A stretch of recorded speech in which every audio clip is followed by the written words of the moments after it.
Vous vous demandez peut-être qui je suis pour me permettre de donner des conseils par rapport au challenge FTMO, et vous avez bien raison. Donc moi je trader FTMO depuis plus d'un an, j'ai réussi plusieurs challenges, je suis financé à multiples reprises par la propre firme FTMO. Donc voilà au niveau de la légitimité, je vais vous mettre tout simplement à l'écran les certifications, les preuves de tout ça. Donc voilà, bonne vidéo à tous. Conseil et peut-être le plus important que je puisse vous donner pour réussir son challenge FTMO, c'est de prendre son temps. Et ne vous dites pas, ouais, c'est un conseil basique, je m'en fous, blablabla, parce que personne ne le fait, personne ne prend son temps. J'ai vu énormément de personnes passer des challenges FTMO, et la plupart, ils passent leur challenge FTMO comme s'ils avaient que 3 jours tradable. Les gars, vous avez 20 jours tradable, 20 jours divisé par 2, ça fait 40, 40 sessions, si tu comptes London et New York, donc tu as 40 sessions complètes de trading. Donc les gars, en 40 sessions, tu as énormément d'opportunités. Bien sûr, il y a moyen de faire tes 10%, sans aucun problème, donc prends ton temps. Essaye pas de le rusher en un jour, 2 jours, une heure, une semaine, on s'en fout, de toute façon tu auras les 10 jours tradables dans tous les cas, donc prends ton temps, attends les bons setups, et notamment pour le premier trade. Tu sais que le challenge c'est pas quand tu l'achètes qu'il démarre, c'est quand tu lances ton premier trade qu'il démarre, donc prends ton temps sur ton premier trade, attends un bon setup, et voilà, si tu peux le faire en un jour, fais-le en un jour évidemment, mais si tu dois le faire en 28 jours, fais-le en 28 jours, il n'y a pas de problème par rapport à ça. Donc prends ton temps, les setups ils vont arriver, reste patient, et ne rush pas. Les profs firmes, c'est super, c'est génial, c'est une super opportunité, mais ça réveille chez les gens l'envie tout simplement de devenir riche rapidement. Ça réveille cet instinct de devenir riche rapidement avec le trading.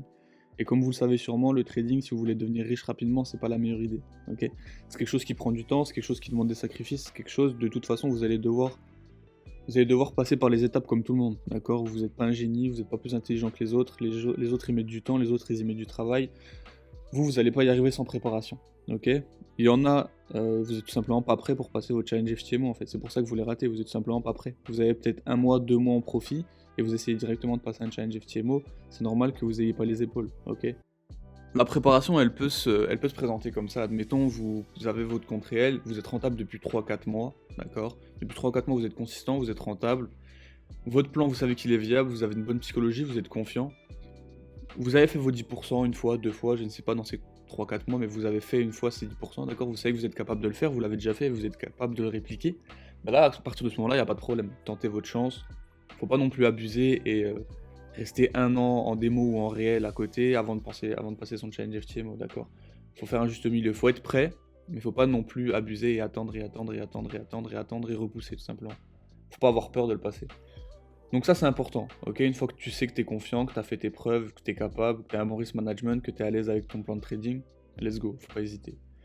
Mais il faut quand même faire attention, parce que le prix d'un challenge 100K, c'est quoi? Ça doit être 540 euros, quelque chose comme ça. Ces 540 euros, vaut mieux les investir dans une formation de qualité, d'accord? Avec quelqu'un qui est déjà passé par là, quelqu'un qui a déjà plusieurs comptes FTMO, plusieurs comptes financés, que tu sais que c'est quelqu'un qui est legit.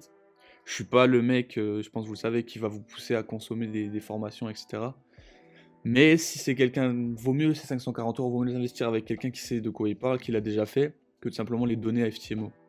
Émotionnellement, au niveau de votre psychologie, durant vos challenges FTMO, vous allez être mis à rude épreuve, d'accord? Parce que j'ai l'habitude de dire que les challenges FTMO, c'est pas du trading, d'accord? Pourquoi? Parce que vous avez beaucoup de contraintes qui ne seront jamais là quand vous aurez votre compte financé ou quand vous tradez tout simplement un compte normal, d'accord? Évidemment que c'est du trading, j'extrapole quand je dis ça, mais c'est quelque chose qui est beaucoup plus compliqué parce que d'accord, vous avez vos règles personnelles que vous devez suivre et vous devez en plus suivre les règles de la propre firme en question, donc c'est quelque chose qui peut être compliqué. Ce que je peux vous conseiller pour tout simplement essayer d'être moins sujet à ces biais psychologiques, ces biais mentaux, ça va être de robotiser votre training au maximum, surtout pardon, durant votre période de challenge. Ok? C'est-à-dire que dans votre plan, vous essayez d'être binaire, vous essayez d'algorithmiser, je sais pas si ça se dit, mais votre trading.